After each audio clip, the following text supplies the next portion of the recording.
Welcome to the Quilt Addicts Anonymous Block of the Month series. I'm Stephanie Stepping. For the August block, we're going to be making a series of quarter square triangles. They're also known as hourglass units, and we're going to be making them from squares, so there's going to be no cutting of triangles and trying to sew them on the bias. It's a really accurate method of piecing and makes for all those points to end up exactly where you want them. For cutting instructions, make sure you go to quiltaddictsanonymous.com and click on the Block of the Month tab for your free download to go along with this tutorial. We're starting out this block a lot like some of the other ones we've done by making half square triangles. We're going to draw a line from point to point on the wrong side of the light pink squares, and then we're going to place them right sides together with each of the colored squares that we have of the dark pink, the purple, and the teal. Then we're going to sew a scant 1/4 inch on either side of that drawn line, and it's important to sew a scant 1/4 inch for this block because the math is right on. In the previous blocks we've had a little bit of wiggle room. I've included a little bit extra fabric in there so that I have a little bit of room for error, but this block you have to be right on or it's not going to turn out the right size. So once you've sewn your scant 1/4 inch, you can cut apart on that drawn line and then press the triangles open to reveal 12 half square triangles. You should have 4 of the dark pink, 4 of the purple, and 4 of the teal. Now here's where it gets a little different from what we've done in the past. We're not going to trim at this point to square them up. We're going to wait to do that until the very end. What you're going to do is you're going to draw a line from corner to corner on the wrong side of 2 dark pink, 2 purple, and 2 teal. When you put the half square triangles together, you want to put them together so that the purples are on opposite sides. So we have a half square triangle on one side with the side facing, or with the right side facing, and then one on the other. And when you put them together, you want to make sure there's not going to be any overlap where the seam line is. And you can tell if there's going to be one or not. If you put your finger over, you'll either feel a gap or a bump or no space at all. And that's what you want to feel, is no space at all. Another way to double check that you have it in the right spot is to put your fingernail right at that center line and open up and take a peek at the side.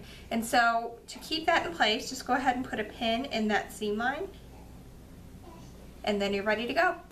Then it gets pretty familiar again. We're going to sew a scant 1/4 inch on either side of that drawn line and cut them apart to reveal. Now you're going to get 2 quarter square triangles or hourglass units from each of those units. Now when I trim this up, I need to look at a couple of key points here. I'm trimming it up to 4.5 inches, so I want to make sure that my 45-degree line is going right along this seam line here, and also that my 4.5 inch mark on the ruler is all at one of the points where the triangles come together. If they're not, you can give one of these little dog ears a little tug to get it in the place where you want it. Now you're not going to be cutting off a lot of excess here. The math is pretty right on. But that said, if you're a little on the small side, as long as you don't have more than 1/8 of an inch on the small side, then you're all right. If you have something more like 1/4 of an inch off, then you're going to need to start over.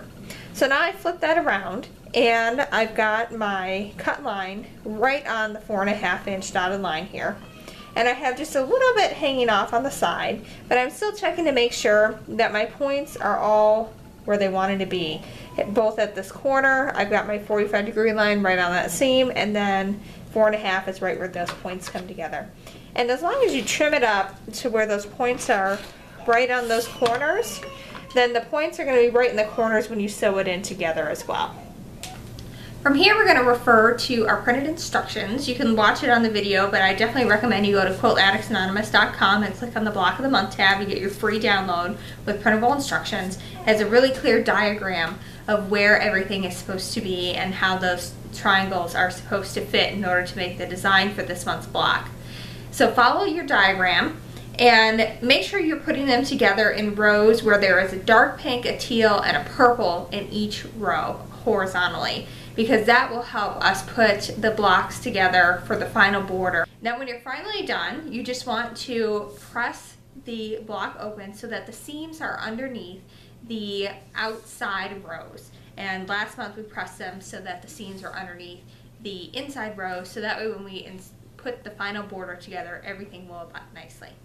So that's all there is to it. As you can see, it's a new block, a new skill, but we're building on the foundation of what we've done before. So this should be getting pretty easier as we go along, and happy quilting.